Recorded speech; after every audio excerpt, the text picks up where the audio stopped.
Assalamualaikum warahmatullahi wabarakatuh. Bertemu dengan saya kembali, Dr. Gigi Fitri Juniawati, MDSC/SP Perio.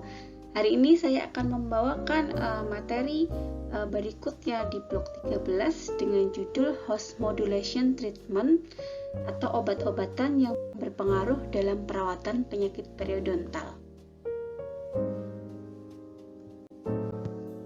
Seperti kita ketahui, periodontitis adalah suatu inflamasi atau peradangan yang terjadi pada jaringan periodontal yang merupakan hasil dari interaksi antara host dengan bakteri-bakteri patogen yang terdapat pada jaringan periodontal.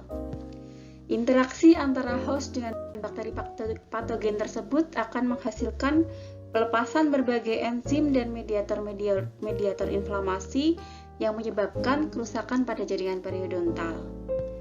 Konsep dari terapi host modulation adalah menggunakan agen-agen terapeutik tertentu yang mempunyai efek downregulate atau menghambat produksi, aktivasi, ataupun fungsi biologi dari mediator-mediator tersebut, sehingga efek destruktif dari pelepasan enzim-enzim tersebut dapat ditekan.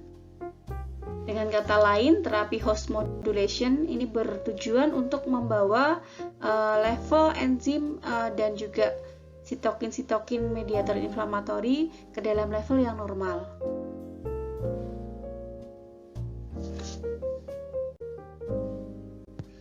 Tidak semua individu rentan mengalami periodontitis, walaupun mempunyai skor oral hygiene yang sama. Perkembangan gingivitis menjadi periodontitis tampaknya tergantung pada respon dari inang. Bakteri plak memulai penyakit dan antigen melintasi epitel junctional dan mendorong terjadinya inflamasi. Bakteri dalam hal ini merupakan faktor pencetus terjadinya inflamasi, akan tetapi peran bakteri saja tidak cukup untuk menimbulkan suatu penyakit. Agar periodontitis dapat berkembang, inang yang rentan juga diperlukan. Menurut Page et al. Tahun 1997, melaporkan bahwa sebagian besar kerusakan jaringan periodontal disebabkan oleh enzim destruktif dari host seperti matriks metaloproteinase dan mediator-mediator inflamasi seperti prostaglandin dan interleukin yang terjadi sebagai akibat dari respon inflamasi. Penyakit periodontal ini dikarakteristik sebagai tingginya konsentrasi dari matriks metaloproteinase, sitokin dan prostanoid pada jaringan periodontal. Tujuan dari host modulation terapi adalah untuk mengembalikan keseimbangan antara mediator-mediator proinflamatori dengan mediator-mediator antiinflamatori seperti yang terdapat pada individu yang sehat. Konsep dari host modulation terapi sebenarnya sudah diperkenalkan sejak tahun 1990 oleh Williams dan tahun 1992 oleh Golub. Pengembangan dari host modulation terapi ini diharapkan dapat meningkatkan outcome dari terapi konvensional yang telah dilakukan, kemudian juga dapat memperlambat progres dari penyakit, kemudian untuk lebih memprediksi hasil dari perawatan dan juga prognosis pasien, dan kemudian juga dapat digunakan sebagai perawatan adjunktif atau perawatan tambahan yang dapat melengkapi perawatan konvensional untuk mengatasi periodontitis. Pada dasarnya ada 3 golongan medikamen atau obat-obatan yang dapat digunakan dalam terapi host modulation. Golongan yang pertama adalah antiproteinase. Biasanya obat yang sering digunakan adalah tetrasiklin. Kemudian kategori yang kedua adalah obat-obatan antiinflamatori. Dan yang ketiga adalah obat-obatan bone sparing drugs yang biasanya digunakan sebagai contoh adalah bifosfonat. Berikut adalah beberapa contoh dari agen-agen terapeutik yang dapat digunakan sebagai host modulation. Antara lain adalah doxycycline, non-steroidal anti-inflammatory drugs, bifosfonat, nitrous oxide sintase inhibitor, rekombinan human interleukin 11, omega 3 fatty acid, MEUS anti-human interleukin 6 reseptor antibody atau disingkat dengan MRA, kemudian mitogen activated protein kinase inhibitor atau MAPK inhibitor, kemudian nuklear faktor kappa B inhibitor, osteoprotein, dan yang terakhir adalah tumor necrotizing factor alpha antagonis. Diagram berikut menunjukkan pathway dari terjadinya periodontitis yang diawali dari pembentukan plak, kemudian sampai menghasilkan kerusakan jaringan, dan kemudian di sini juga dijelaskan bagaimana cara kerja dari agen-agen host modulation yang mampu untuk menghambat terjadinya periodontitis. Diawali dengan bakteri plak dan juga produk-produknya yang mampu untuk melintasi epitel junctional dan mendorong proses inflamasi. Kemudian akan menyebabkan respon dari sel-sel inang membentuk prostaglandin ataupun sitokin, misalnya interleukin 1, interleukin 6, dan tumor necrotizing factor alpha. Kemudian juga mampu untuk menginduksi terbentuknya matriks metaloproteinase. Kemudian berbagai sitokin ini, misalnya prostaglandin, ini akan mampu untuk mengaktifasi osteoklas sehingga pada akhirnya akan menyebabkan resorpsi dari tulang alveolar, ataupun juga dari sitokin dan matriks metaloproteinase ini mampu menyebabkan terjadinya resorpsi dan juga kerusakan dari jaringan periodontal yang pada akhirnya pada klinisnya akan menyebabkan terjadinya pocket yang dalam, kemudian juga kerusakan dari attachment dan menyebabkan kegoyangan serta hilangnya gigi. Kemudian berbagai agen-agen host modulation ini bekerja sesuai dengan setnya, misalnya antimikrobial ini dia bekerja untuk sebagai penghambat kolonisasi dari bakteri ataupun menghambat pembentukan bakteri-bakteri patogen untuk menginfeksi dari sel inang. Kemudian misalnya NSAID ini dia akan menghambat terbentuknya dari prostaglandin PGE2.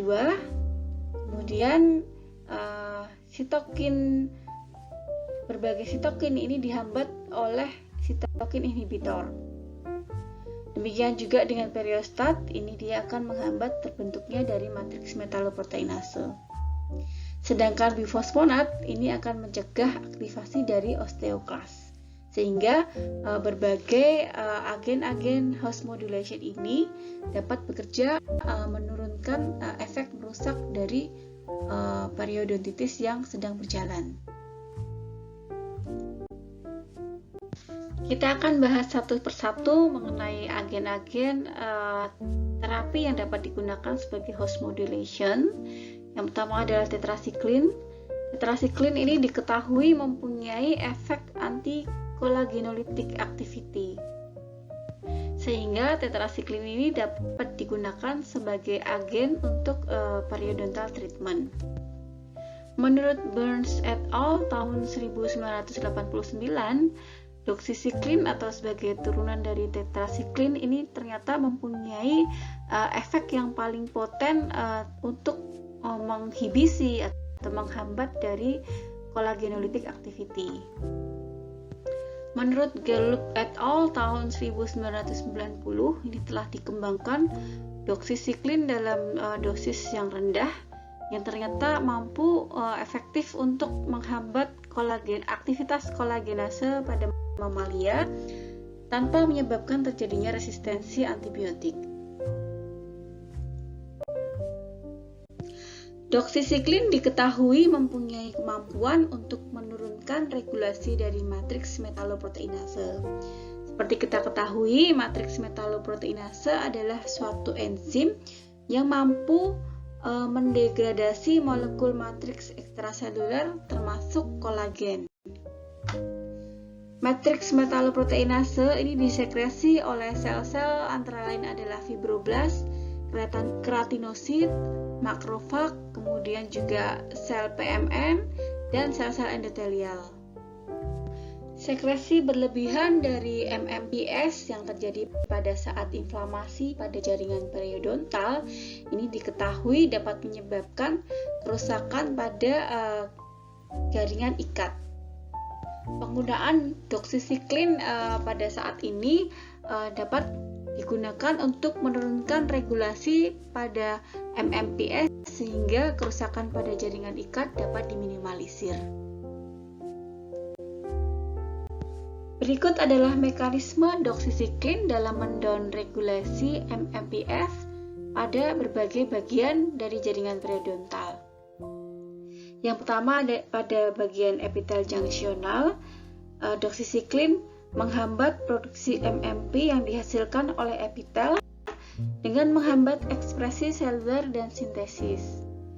Kemudian pada jaringan ikat, doxycycline menghambat penghambatan langsung MMP aktif dengan pembentukan klasikation, kemudian penghambatan aktivasi oksidatif MMP laten, menurunkan regulasi ekspresi sitokin yang merupakan kunci inflamasi termasuk interleukin 1, interleukin 6, tumor nekrosis faktor alfa, dan juga penghambatan dari prostaglandin E2.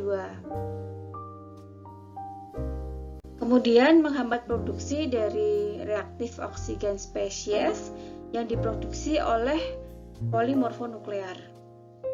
Selanjutnya adalah penghambatan MMP dan ROS yang melindungi alpha-1 proteinase inhibitor sehingga secara tidak langsung mengurangi aktivitas proteinase jaringan.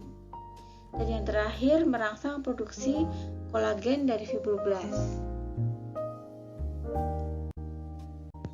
Kemudian pada tulang alveolar, doxycycline mempunyai efek mereduksi aktivitas osteoklas sehingga secara langsung juga akan mereduksi terjadinya resorpsi tulang alveolar, kemudian memblok osteoklas dari matriks metaloproteinase, dan yang terakhir adalah menstimulasi aktivitas osteoblast sehingga akan menstimulus pembentukan dari tulang alveolar. Golongan obat selanjutnya adalah non-steroidal anti-inflammatory drugs atau lebih kita kenal sebagai NSAID. NSAID bekerja dengan cara menghambat pembentukan prostaglandin atau PG, termasuk PGE2 yang diproduksi oleh neutrofil, makrofag, fibroblast, dan sel epitelial gingiva sebagai respon terhadap adanya lipopolisakarid yang merupakan produksi dari bakteri patogen. Prostaglandin E2 atau yang akan saya sebut dengan PGE2 ini merupakan senyawa alami yang hadir dalam jalur inflamasi. Fungsinya sangat beragam, tergantung pada jenis sel dan pola ekskresi berbagai reseptor. PGE2 terkenal berkontribusi terhadap nyeri inflamasi. Kemudian dengan penggunaan NSAID ini menghambat PG dan sekaligus menurunkan inflamasi jaringan.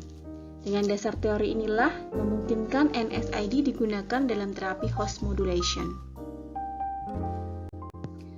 Contoh obat-obatan non-steroidal ini antara lain adalah salisilat, sebagai contohnya adalah aspirin, kemudian endometasin, propionic acid derivat berupa ibuprofen, flurbiprofen, dan naproxen.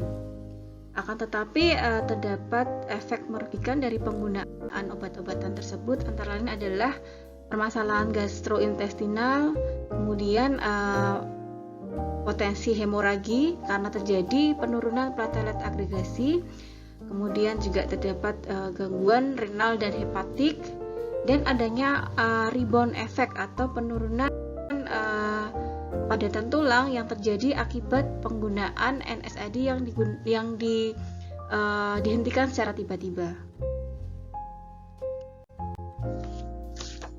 Selanjutnya ada bifosfonat yang dapat juga digunakan sebagai agen host modulation. Bifosfonat ini mempunyai cara kerja menghambat resorpsi tulang dengan jalan mengganggu metabolisme osteoblast dan sekresi enzim lisosom. Bukti yang lebih terbaru menunjukkan bahwa bifosfonat juga memiliki sifat antikolagenase. Dalam penelitian pada manusia, agen-agen ini menghasilkan peningkatan status dan kepadatan tulang alveolar. Akan tetapi, terdapat efek samping dari penggunaan bifosfonat, antara lain adalah menghambat kalsifikasi tulang, menginduksi perubahan pada jumlah sel darah putih, dan menyebabkan nekrosis pada tulang rahang karena avaskularisasi. Selanjutnya, terdapat nitrate oxide sintase inhibitor atau NO sintase inhibitor. Menurut penelitian Lietau et al. Tahun 2005, percobaan simulasi periodontitis yang dilakukan dengan cara menginduksi dengan ligatur pada tikus mendapatkan kesimpulan bahwa inhibitor nitrate oxide sintase atau NOS memiliki efek protektif terhadap resorpsi tulang dan proses inflamasi pada periodontitis. Inducible nitrate oxide sintase atau INOS ini bertanggung jawab untuk memproduksi oksida nitrat atau NO oleh sel epitel sehingga terjadi respon inflamasi sebagai respon terhadap sitokin proinflamasi terhadap beberapa jenis penyakit inflamasi, contohnya seperti rheumatoid arthritis ataupun juga penyakit periodontal. NO memiliki aktivitas protektif antimikroba, konsentrasinya yang tinggi dalam jaringan memiliki efek sitotoksik terhadap sel inang, sehingga bila dilakukan penghambatan atau inhibisi dapat menurunkan efek kerusakan jaringan akibat inflamasi. Kemudian dalam suatu penelitian oleh Lietau DKK tahun 2005 ditemukan pengurangan kehilangan tulang alveolar dan inflamasi gingiva setelah penggunaan inhibitor INOS selektif, yaitu obat yang digunakan adalah mercaptoethylguanidin yang menegaskan bahwa NO memiliki peran yang merusak dalam patofisiologi periodontitis, sehingga memodulasinya ini dapat mencegah kerusakan jaringan. Selanjutnya kita bahas mengenai rekombinan human interleukin 11. Istilah rekombinan ini merujuk pada bentuk genetik atau keturunan yang diperoleh melalui proses pemindahan dan penyusunan gen baru yang tidak terdapat pada induk. Interleukin 11 terbukti memiliki efek antiinflamasi dengan menghambat tumor necrotizing faktor alfa beserta sitokin proinflamasi lainnya. Interleukin 11 secara tidak langsung meminimalkan cedera jaringan melalui stimulasi penghambat jaringan metaloproteinase 1. Terdapat penelitian yang dilakukan oleh Mastuseli DKK pada tahun 2000 ini menyelidiki kemampuan rekombinan human interleukin 11 untuk mengurangi perkembangan penyakit periodontal pada anjing yang disimulasi periodontitis dengan menginduksi dengan cara diligasi. Hasilnya berupa pengurangan yang signifikan dalam tingkat perlekatan klinis dan kehilangan tulang yang diobservasi secara radiografis setelah diberikan human rekombinan interleukin 11 dua kali seminggu selama periode penelitian 8 minggu. Omega 3 fatty acid juga dapat digunakan sebagai agen host modulation. Menurut Vardar DKK pada tahun 2005 mengevaluasi penggunaan asam lemak omega 3 dengan tujuan memblokadir kaskade asam arakidonat pada penyakit periodontal yang diinduksi pada tikus. Asam arakidonat ini mempunyai peran utama merangsang peradangan dalam tubuh. Mekanismenya salah satunya adalah dengan membantu pembentukan prostaglandin. Sehingga apabila kaskade pembentukan asam arakidonat ini dimodulasi atau dihambat, ini dapat membantu untuk mengurangi proses peradangan yang terjadi. Selanjutnya adalah mouse anti-human interleukin 6 reseptor antibody atau yang akan kita singkat sebagai MRA. Produksi interleukin 6 yang berlebihan diamati pada pasien artritis reumatoid dan kadar serum interleukin 6 terkait erat dengan aktivitas penyakit. mRNA adalah antibodi manusia yang dikembangkan dari tikus yang dapat diberikan berulang kali karena antigenisitasnya yang rendah pada manusia. mRNA menghambat fungsi interleukin 6 dengan menghalangi pengikatan interleukin 6 pada reseptornya. Pada suatu penelitian, mRNA menghasilkan pencegahan berkembangnya artritis yang menginduksi kolagen pada hewan uji coba monyet, di mana reseptor interleukin 6 bereaksi silang dengan mRNA. Bukti ini menunjukkan bahwa mRNA memiliki efek anti-rematik. Host modulation therapy juga dapat didapatkan dengan penghambatan jalur persinyalan sel. Penghambatan jalur transduksi sinyal diharapkan akan menggagalkan baik aktivasi sel oleh sitokin atau rangsangan lain dan produksi sitokin proinflamatori. Sitokin dan komponen bakteri mengaktifkan banyak jalur transduksi sinyal. Jalur transduksi sinyal yang terlibat erat dalam proses peradangan termasuk jalur mitogen activated protein kinase, jalur fosfatidil-inositol 3, transducer sinyal Janus kinase, dan aktivator transkripsi, serta nuklear faktor kappa B. Selain itu, jalur transduksi sinyal lainnya juga sangat penting dalam proses peradangan, seperti melibatkan imunoreseptor, reseptor berpasangan G protein, dan reseptor hormon steroid. Strategi terapeutik telah diarahkan ke banyak jalur persinyalan utama ini, terutama mitogen activated protein kinase atau MAPK dan nuklear faktor kappa B atau NF-kB. Kita akan bahas satu persatu. Yang pertama adalah MAPK inhibitor. Cara kerjanya adalah dengan menghambat matriks metaloprotein yang diinduksi oleh LPS, sitokin, dan ekspresi prostaglandin. MAPK dibagi menjadi 3 famili. Yang pertama adalah extracellular signal regulated kinase atau ERK1 atau 2. Kemudian yang kedua adalah C-Jun N-terminal kinase atau yang disingkat dengan JNK. Dan yang ketiga adalah P38. Mereka mengontrol sintesis senyawa termasuk kemokin, metaloproteinase, dan PG atau prostaglandin. Yang pertama adalah inhibitor JNK. Jalur persinyalan JNK berkontribusi pada respon inflamasi pada mamalia dan berperan dalam diferensiasi sel T dan jalur apoptosis seluler. Inhibitor JNK spesifik tidak hanya mengurangi produksi dari tumor necrotizing factor, interferon alfa, interleukin 6, COX2, dan matriks metaloproteinase, tetapi juga menurunkan kerusakan sendi pada model percobaan artritis adjuvan.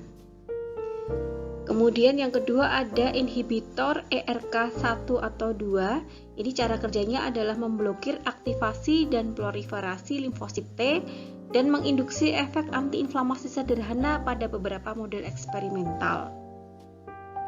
Kemudian terdapat P38MAPK. Ini aktivasi dari P38 di dalam sel menginduksi sintesis sitokin proinflamasi seperti TNF-alfa, interleukin 1, interleukin 6, dan interleukin 8, baik melalui aktivasi langsung transkripsi gen atau melalui messenger stabilisasi asam ribonukleat. Selain itu, P38MAPK mengontrol sintesis senyawa lain termasuk kemokin, metaloproteinase, dan prostaglandin. Peran P38MAPK di berbagai tahap peradangan telah mendorong produksi beberapa senyawa imidazol yang mampu menghambat dari P38.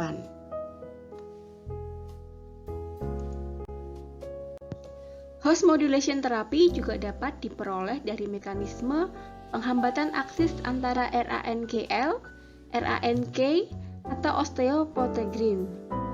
RANK ini adalah reseptor aktivator of nuclear factor kappa B yang merupakan salah satu sitokin yang berperan dalam proses destruksi tulang. Sedangkan RANKL ini adalah ligan dari RANK. RANKL memediasi sebuah sinyal untuk osteoklastogenesis melalui RANK pada sel-sel praosteoklas. Interaksi antara RANKL dengan RANK ini bertanggung jawab untuk diferensiasi dan pematangan sel prekursor osteoklas untuk mengaktifkan osteoklas. Osteoprotegrin bertindak sebagai reseptor umpan diekskresikan oleh sel-sel osteoblastik yang mengikat RANKL dan menghambat perkembangan osteoklas. Beberapa penelitian telah menunjukkan efek kebalikan dari RANKL dan osteoprotegrin dalam memodulasi tulang. Selanjutnya terdapat tumor nekrosis faktor antagonis yang juga dapat digunakan sebagai agen host modulation. TNF-alpha ini merupakan suatu sitokin inflamasi yang dilepaskan oleh monosit teraktivasi, makrofag, dan limfosit T. Fungsinya meningkatkan respon inflamasi yang penting dalam patogenesis rheumatoid arthritis dan juga penyakit periodontal. TNF-alpha berikatan dengan dua reseptor yang diekspresikan oleh berbagai sel, yaitu reseptor TNF-alpha tipe 1 dan reseptor tipe 2. Aktivasi dari TNF reseptor 1 ini meningkatkan regulasi respon inflamasi, sementara TNF reseptor 2 tampaknya meredam respon.